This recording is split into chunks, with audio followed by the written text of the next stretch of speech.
ಸುಮ್ಮನೆ ದೊರಕುವುದೇ ಶಿವಯೋಗ. ಸುಮ್ಮನೆ ದೊರಕುವುದೇ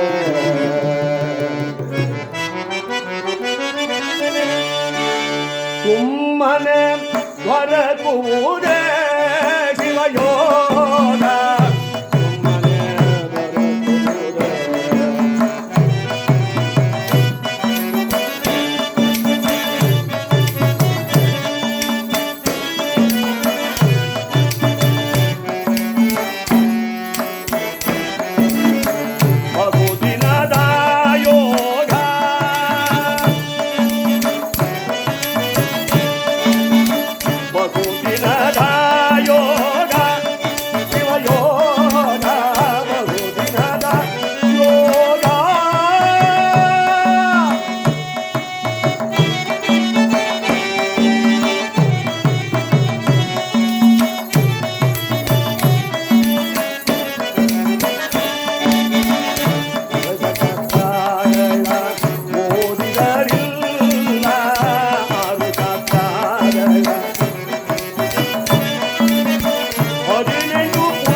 ಪಾಂಡವರ ಸ್ವರ್ಗಾರೋಹಣ ಅಥವಾ ಶ್ರೀರಾಮರ ವೈಕುಂಠಾರೋಹಣ. ಶ್ರೀರಾಮ ಜನನ ಅಂದರೆ ಅದನ್ನೇ ಮಾಡೋಣ. ಇದು ದಶರಥ ಕಲ್ಯಾಣ ಇಲ್ಲ, ದಶರಥ ಕಲ್ಯಾಣ ಮಾಡೋಣ. ಹಾಂ,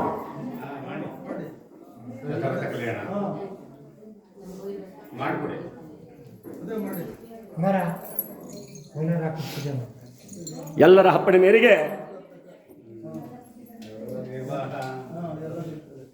ಯಾವ ಜಗದ್ರಕ್ಷಕನಾಗ್ತಕ್ಕಂಥ ಆ ಪರಂಧಾಮನ ಚರಿತ್ರೆಯನ್ನ ತೋರಿಸ್ಬೇಡಿ, ಒಂದೊಂದೇ ತಗೊಂಬನ್ನಿ ಸರ್, ಎಲ್ಲ ಒಟ್ಟಿಗೆ ತಗೊಂಬಂದಿಲ್ಲ. ನೀಲವೇಗ ಶ್ಯಾಮ ನಿಸ್ಸೀಮ ಗುಣಧಾಮ ಕಾಂಚನದರ ಸುತ್ರಾಮ ರಾಮ ರಾಮ ರಾ ಶಬ್ದ ವಿಶ್ವಚನೋ ಮಶ್ವಾಪಿ ಈಶ್ವರ ವಾಚತಃ ಈಶ್ವರೇ ಮೋಹಿತೇನ ರಾಮ ಕೀರ್ತಿತಃ ಅಂತ ಹೇಳಿದ್ದಾರೆ. ರಾ ಎಂಬರಾಗಿ ಬಾಯಿನ ಕವಾಟವನ್ನು ತೆಗೆದರೆ ಎರಡು ತುಟಿಗಳನ್ನು ಒಂದು ಮಾಡಿ ಮುಚ್ಚುವಷ್ಟೊತ್ತಿಗೆ ಪುಣ್ಯಪ್ರದವಾಗುತ್ತೆ. ನಾವು ಮಾಡಿರುವ ದುರ್ದ ದೋಷಗಳು ಹೊರಗೆ ಹಾರಿ ಹೋಗಿ ಆ ಮಾನವನಿಗೆ ಮೋಕ್ಷ ಪ್ರಾಪ್ತಿಯಾಗುತ್ತೆ ಎಂದ ಮೇಲೆ ಕೂಜಂತಂ ರಾಮರಾಮೇತಿ ಮಧುರಂ ಮಧುರಾಕ್ಷರಂ ಒಂದೇ ವಾಲ್ಮೀಕಿ ಕೋಕಿಲಂ ಅಂದರು. ಆ ವಾಲ್ಮೀಕಿ ಬೇಡನಾಗಿದ್ದವನು ಆ ರಾಮಾಯಣ ಬರೆದಂಥ ಆ ವಾಲ್ಮೀಕಿ ರಾಮಾಯಣವನ್ನು ಇಲ್ಲಿ ಒಂದೆರಡು ಗಂಟೆ ಕಾಲ ಆ ಭಗವಂತನ ಸ್ಮರಣೆಯನ್ನು ನಾವೆಲ್ಲರೂ ಹಾಡಿ ಕೇಳಿ ಕೇಳಿ ಭಗವಂತನ ಕೃಪೆಗೆ ಪಾತ್ರ. ಎಲ್ಲಿ ನೋಡಿದ್ರು ಜಾಗದ ಗಲಾಟಿನೇಯ, ಕೋರ್ಟ್ ಹತ್ರ ಹೋಗುವ ಅಲ್ಲೂ ಜಾಗದ ಗಲಾಟಿನೇಯ. ನಮ್ಮ ಅಣ್ಣ ಒತ್ತರಿಸ್ಕೊಬಿಟ್ಟವನೇ ನನ್ನ ಸೈಟ, ಇಲ್ಲೋದ್ರೆ ತಮ್ಮ ಒತ್ತರಿಸ್ಕೊಬಿಟ್ಟವ ನನ್ನ ಸೈಟ, ಅಲ್ಲಿ ನೋಡಿದ್ರೆ ಬುಧ ಉತ್ತುಬಿಟ್ಟವನೇ, ಹಾಕಿ ಅವನ ಮೇಲೆ ಇನ್ನೊಂದು ಕೇಸ. ಇಲ್ಲೂ ಜಾಗದ ಗಲಾಟಿ, ವಿಧಾನಸೌಧದಲ್ಲೂ ಅದೇ ಗಲಾಟಿ. ಯಾವ ಗಲಾಟಿ? ಸೀಟಿನ ಗಲಾಟಿ. ಈ ಜಾಗ ನನಗೆ ಬೇಕು, ಈ ಜಾಗ ನನಗೆ ಬೇಕು, ಈ ಜಾಗ ನನಗೆ ಬೇಕು, ಈ ಜಾಗ ನನಗೆ ಬೇಕು. ಇರೋದೊಂದು ಜಾಗ ಅಂದ ಮೇಲೆ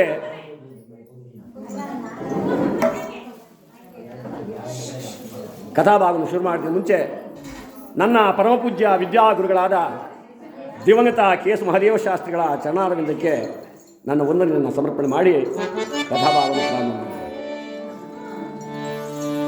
ಆ ಮಾಸ್ತಮ್ಮನವರ ಹೆಸರು ಮೇಲೆ ಎಲ್ಲರೂ ಗಟ್ಟಿಯಾಗಿ ಒಂದ್ಸಲ ಗೋವಿಂದ ಅಂತ ಹೇಳಿ. ಜೈ ಇಂದಿರಾ ರಮಣ ಗೋವಿಂದ, ಹರಿನಾಮ ಸಂಕೀರ್ತನ ಗೋವಿಂದ, ಭಕ್ತರುದ್ಧಾರ ಮಾಡು ಗೋವಿಂದ. ಜಯ ನಮ ಪಾರ್ವತೀ ಪದಯೇ ಹರ ಹರ. ಮೆರವಪುರದೊಳೋ ಪಿರಿಯವ ನೆನೆಸಿ ಪರಮ ಪುರುಷ ಹರಿಚರಿತವ ಬಾಡೆ.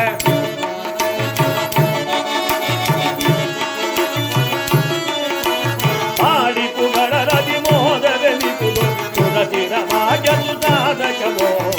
ನಮಗರೇ ಜಯ ರಾಮಗರೇ ಹರಿಯ ಚರಿತವ ಬಾಡುವ ಮೊದಲು, ಹರಿಯ ಚರಿತವ ಬಾಡುವ ಮೊದಲು ಗುರುವನ ನೆನೆಯುವ ಮನದೊಳಗೆ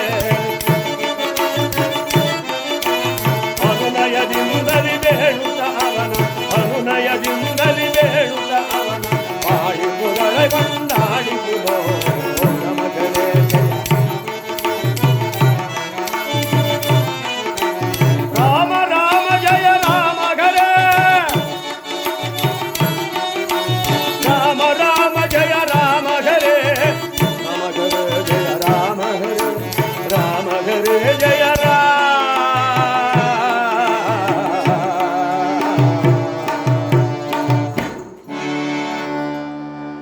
ಪಾಲ್ಗಡಲೊಳು ಶೇಷ ಶಯನ ತಲ್ಪದಲ್ಲಿ ಶ್ರೀಹರಿ ಪವಳಿಸಿರೆ.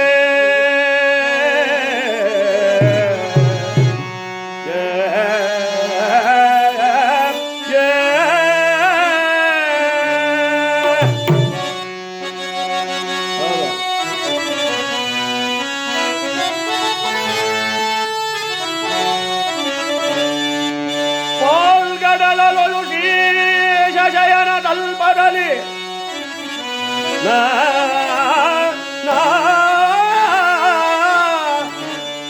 ಶ್ರೀಹರಿ ಪವಳಿಸಿರೆ.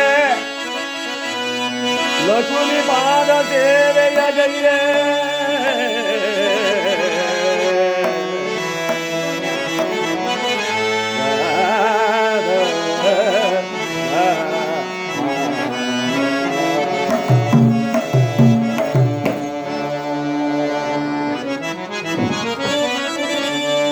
ಪಾಲ್ಗಡಲೊಳಗೆ ಅಂದರೆ ಹಾಲಿನ ಸಮುದ್ರ ಅಂತ ಹೇಳ್ತಾರೆ. ಅಂತಹ ಪಾಲ್ಗಡಲೊಳಗೆ ಯಾವ ಪರಂಧಾಮ ಜಗದ್ರಕ್ಷಕನಾಗತಕ್ಕಂಥ ಗೋವಿಂದ ಸರ್ವಂತ್ರ್ಯಾಮಿಯಾಗತ್ತ ಭಗವಂತ ತಾನು ಶೇಷಶಯನ ತಲ್ಪದಲ್ಲಿ ಆ ವಾಸುಕಿಯನ್ನು ಹಾಸಿಗೆಯನ್ನು ಮಾಡಿಕೊಂಡು ಹಾಯಾಗಿ ಪವಳಿಸಿದ್ದಾರಂತೆ. ಆ ಪವಳಿಸಿರುವಾಗ ಮಹಾಲಕ್ಷ್ಮಿ ಜಗನ್ಮಾತೆ ಆ ಪತಿಯ ಪಾದದ ತಳಗಡೆ ಕೂತ್ಕೊಂಡು ಆ ಪತಿ ಪಾದವನ್ನು ಹೊತ್ತುತ್ತಾ ಇದ್ದಾಳೆ. ಕೆಲವು ಹೆಣ್ಮಕ್ಳಿಗೆ ಇದು ಹೇಳಿದ್ರೆ ಇರ್ಸು ಮುರ್ಸು, ಒಂದು ಕಡೆ ಕೋಪನೂ ಬರ್ತದೆ. ಓಹೋ ಒತ್ತಕ್ಕೆ ಬಂದ್ಬಿಟ್ಟಿದ್ಲಲ್ಲಿ ಕೂತ್ಕೊಂಬತ್ತೆ. ದಾಸ ಹೇಳೋರೇ ಸುಳ್ಳು. ಇನ್ನ ಬೇಕಾದ್ರೆ ಕುತ್ತಿಗೆ ಸಿಗ್ದ ಅಂದ್ರೆ ಒಪ್ಕೋತಾರೆ. ಏನೋ ಸಂಧೆ ಹೊತ್ತಿಗೆ ಗುಟ್ಟು ಬಂದು ಅಂದವನೇ ಇಸ್ಕಿದ್ರು ಇಸ್ಕಿರಬೇಕು. ಪಾದ ಇಸ್ಕ್ತವ್ರೆ ಅಂದ್ರೆ ಒಪ್ಪೋದೇ ಕಷ್ಟ. ಆದರೆ ಜಗನ್ಮಾತೆ ಆ ಲೋಕಕ್ಕೆ ಒಂದು ಹಿತವನ್ನ, ಒಂದು ಬೋಧನೆಯನ್ನ ಹೇಳುವುದಕ್ಕಾಗಿಯೋ ಆ ಲೋಕ ಕಲ್ಯಾಣಕ್ಕೋಸ್ಕರವಾಗಿಯೋ ಜಗತ್ತಿನ ಜನಗಳಿಗೆ ತಿಳುವಳಿಕೆ ಬರಲಿ ಅಂತೋ ಏನೋ ಆ ಪ್ರತಿಪಾದ ಸೇವೆಯನ್ನೇ ಹೊತ್ತಾ ಇದ್ದಾಳೆ. ಆ ಪಾದವನ್ನು ಹೊತ್ತಾ ಇದೆ ಪರಂಧಾಮ ಶ್ರೀಮನ್ನಾರಾಯಣ ವೈಕುಂಠವಾಸ ಹಾಯಾಗಿ ಮಲಗಿದ್ದಾನೆ. ಆಹಾ ಪತಿಪಾದ ಸೇವೆ ಮಾಡೋದ್ರಲ್ಲಿ ಬಹಳ ನಿಪುಣರು ಈ ಕಡೆಲ್ಲ. ಭೀಮನವಾಸೆ ಬಂದ್ಬಿಟ್ರೆ ಏನಿಲ್ಲ, ತೊಳೆದದೆ ಕೊಳಕಾಲ 500 ರೂಪಾಯಿ ಆಗ್ತದೆ ಅಂತ. ನಮ್ಮೂರಿನೊಬ್ಳು ನಿಂಗಕ್ಕ ಅಂತಿದ್ಲು, ತಲೆನೂ ಕೆದರ್ಕೊಂಡು ಬಡ ಬಡ ಬಡ ಬಡ ನೋಡ್ಬೋತಿದ್ಲು ಮ್ಯಾಲಿಂದ. ಇದು ಯಾಕವ ದಾಸ್ರೇ ನಮಸ್ಕಾರ ಕಣವ, ಏನು ಇಲ್ಲ ಮನೆಯ ನೋಡಿದ್ರ ಯಾಕವ ಭೀಮ್ನ ವಾಸೆ ನಿನ್ನೆಗಸ ಎಲ್ಲೂ ಹೋಗ್ಬೇಡ ಅಂದಿದ್ದೆ ಕಣ. ಎಲ್ಲೋದ ಕಾಲು ತೊಳಿಬೇಕಾಯ್ತು, ಇವತ್ತು ಪೂಜೆ ಮಾಡಬೇಕಾಯ್ತು ಅವನಿಗೆ. ತಾಯಿ ಪೂಜೆ ಇಲ್ಲೇ ಮಾಡ್ದಲ್ಲ, ತಿರುಗಿ ಇನ್ಯಾಕೆ ಮಾಡ್ತೀಯ ಅಂದೆ ನಾನು.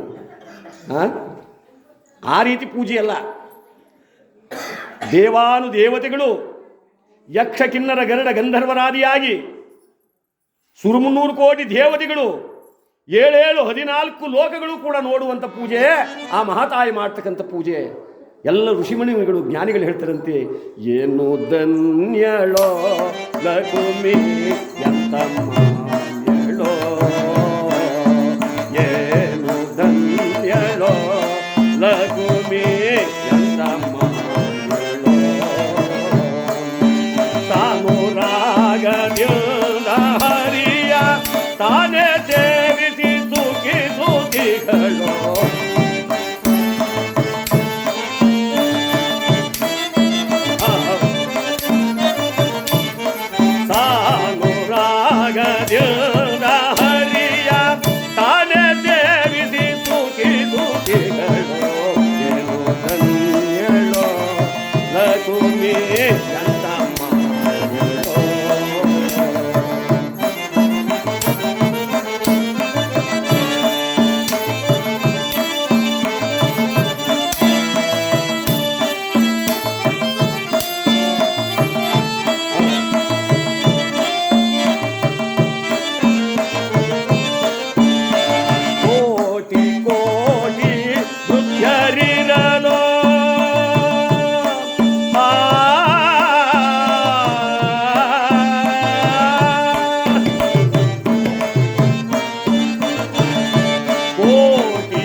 ಮಹಾತಾಯಿ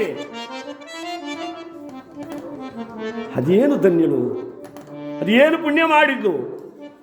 ಈ ಪ್ರಪಂಚದಲ್ಲಿ ಆ ಭಗವಂತನ ಪಾದವನ್ನು ಮುಟ್ಟಬೇಕು, ಅವನ ಪಾದವನ್ನು ಕ್ಷಣಗವಾದ ನಾವು ನೋಡಬೇಕು ಅಂತ ಕೋಟಿ ಕೋಟಿ ಭೃತ್ಯರು, ಎಷ್ಟೋ ಲಕ್ಷವಲ್ಲ ಕೋಟ್ಯಾನುಕೋಟಿ ಭೃತ್ಯರು ತಾನು ಕಾಯ್ತಾ ಇದ್ದಾರೆ. ಆದರೂ ಕೂಡ ಯಾರಿಗೂ ಅವಕಾಶವಿಲ್ಲದಂತೆ ಆ ಜಗನ್ಮಾತೆ ಒಬ್ಬಳೇ ಪರಂಧಾಮನ ಸೇವೆ ಮಾಡ್ತಾ ಇದ್ದಾಳಲ್ಲ. ಅಂದರೆ ಇತ್ತ ಕಡೆ ಪರಂಧಾಮ ಶ್ರೀಮನ್ನಾರಾಯಣ ಆ ಬಾಗಿಲಲ್ಲಿ ನಿಂತಿರ್ತಕ್ಕಂಥ, ಬನ್ರಿ ನೀವ್ರಿ ಬಾಗಿಲಲ್ಲಿ ಯಾರು ನಿಂತಿರೋರಲ್ಲಿ, ಬರ್ರಿ ಬರ್ರಿ ಬಂದ್ಬಿಡಿ. ಈಗ ಪರಮಾತ್ಮ ಕರೀತಾ ಇದ್ದಾನೆ. ಕಾವಲುಗಾರ ಆಗಿರ್ತಕ್ಕಂಥ ಜಯ ವಿಜಯರಿಬ್ಬರನ್ನ ಬನ್ನಿ. ಮಹಾಸ್ವಾಮಿ ಅಂಜಲಿ ಬದ್ಧರಾಗಿ ನಿಂತುಕೊಂಡ್ರು. ಯಾರು? ಜಯ ವಿಜಯ ಅಂತಕ್ಕಂಥ ಬಾಗಿಲು ಕಾಲುವ ಕಾಯಿರ್ತಕ್ಕಂಥ ಕಾವಲುಗಾರ. ಏನಪ್ಪಣೆ, ನಾನು ಕ್ಷಣಕಾಲ ನಿದ್ರಾಪರವಶನಾಗ್ತೀನಿ, ಆದರೆ ಯಾರೇ ಬಂದರೂ ಈ ವೈಕುಂಠದೊಳಗಡೆ ಪ್ರವೇಶ ಮಾಡಕೂಡದು. ಎಚ್ಚರ. ಮಹಾರಾಜ್ಯ ಸ್ವಾಮಿ 8 ಬಾಗಿಲುಳ್ಳಂತ ಆ ವೈಕುಂಠವಲ್ಲ, ಜಯ ವಿಜಯ ಅಂತಕ್ಕಂಥ ಇಬ್ಬರು ಕಾವಲುಗಾರರು ಕಾಯ್ತಾ ಇದ್ದಾರೆ. ಈ ಕಡೆ ಪರಮಾತ್ಮನ ದರ್ಶನಕ್ಕಾಗಿ ಯಾರು ಬರ್ತಾ ಇದ್ದಾರೆ? ಸನಕ, ಸನಂದಾದಿ, ಸನತ್ ಕುಮಾರ, ಸನಸ್ಕುಜಾಥ ಅಂತಕ್ಕಂಥ 4 ಜನ ಮಹರ್ಷಿಗಳು ಅಲಂಕಾರವನ್ನು ಮಾಡ್ಕೊಂಡು ಬರ್ತಾ ಇದ್ದಾರೆ. ಏನು ಅಲಂಕಾರ ಮಾಡಿಕೊಂಡಿದ್ದಾರೆ? ಜಟಾಮುಗಟವನ್ನು ಕಟ್ಟಿಕೊಂಡು, ರುದ್ರಾಕ್ಷಿ ಸರವನ್ನು ಹಾಕಿಕೊಂಡು, ಕಾವಿ ಕಮಂಡಲವನ್ನು ಹಿಡ್ಕೊಂಡು, ಭಗವಂತನ ಬಿರುದಾವಳಿಯನ್ನು ಧರಿಸಿಕೊಂಡು, ನಾರಾಯಣ ನಾರಾಯಣ ನಾರಾಯಣ ನಾರಾಯಣ ನಾರಾಯಣ ವೆಂಕಟರಮಣ ಗೋವಿಂದ ಶ್ರೀನಿವಾಸ ಗೋವಿಂದ ವೆಂಕಟರಮಣ ಗೋವಿಂದ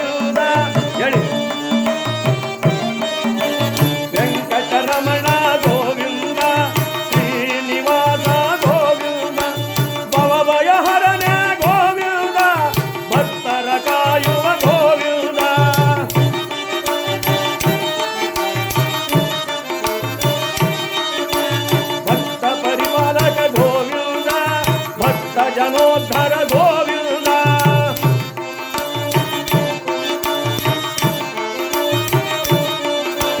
ವಸುಧರ ಕಾಯೋ ಗೋವಿಂದ ಮುಕ್ತಿ ಮಾರ್ಗವ ಗೋವಿಂದ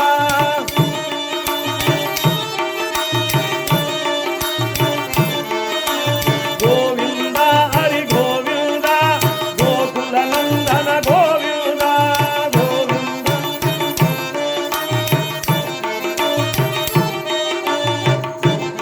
ಪರಮಾತ್ಮ ಶ್ರೀಹರಿ ನಾರಾಯಣ ಭಕ್ತವತ್ಸಲ ಕರುಣಾಸಾಗರ ನನಗೆ ದರ್ಶನವನ್ನು ನೀಡಪ್ಪ ನಮಗೆ ಅಂತ ಹೇಳಿ ದಿಟ್ಟವಾದ ಹೆಜ್ಜೆ ಇಡುತ್ತಾ ಭಗವಂತನನ್ನ ಅರಗಳಿಗೆಯೂ ಎಡೆಬಿಡದೆ ಧ್ಯಾನ ಮಾಡುತ್ತಾ ಬರ್ತಾ ಇದ್ದಾರೆ ವೈಕುಂಠದ ಕಡೆಗೆ. ಆ 8 ಬಾಗಿಲುಳ್ಳಂಥ ಯಾವ ವೈಕುಂಠ ಢಣ ಢಣ ಢಣ ಢಣ ಬಾಗಿಲು ತೆಗಿತಾ ಇವೆ. 7 ಬಾಗಿಲನ್ನು ದಾಟಿ ಬಂದರು. ಆ 8ನೇ ಬಾಗಿಲಿಗೆ ಬಂದು ನಿಂತರೆ ಆ ಕಡೆ ಈ ಕಡೆ ನಿಂತಿದ್ದಂಥ ಜಯ ವಿಜಯರು ತಟ್ಟ ಮೇಲೆ ಕೆತ್ತರು.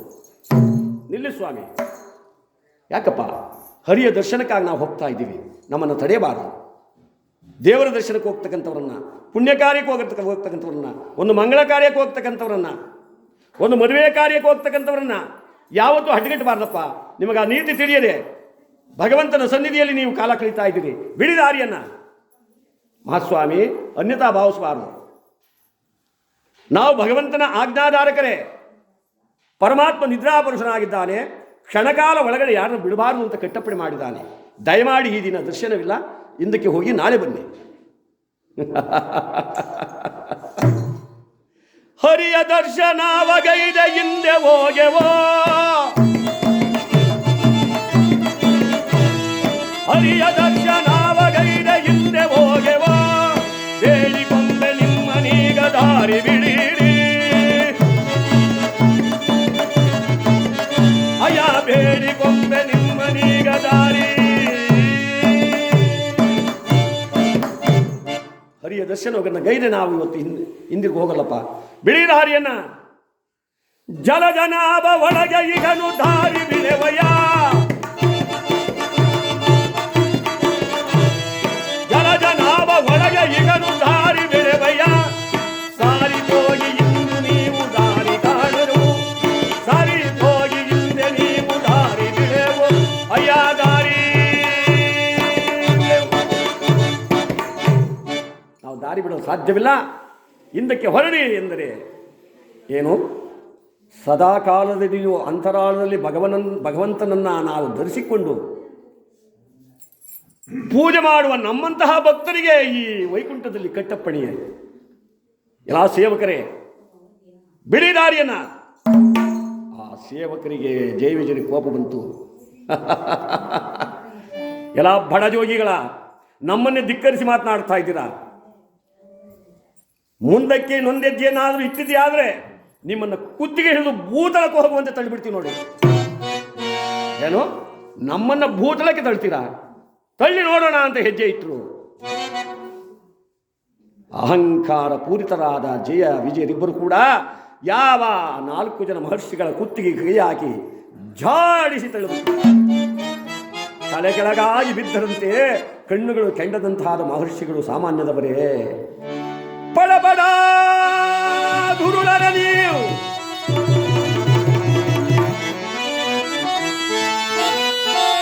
ಭೂಲೋಕದೋ ಅಸುರರೆನಿಸಿ ಜನಿಸಿರೆಂದು ಶಾಪವಿತ್ತ.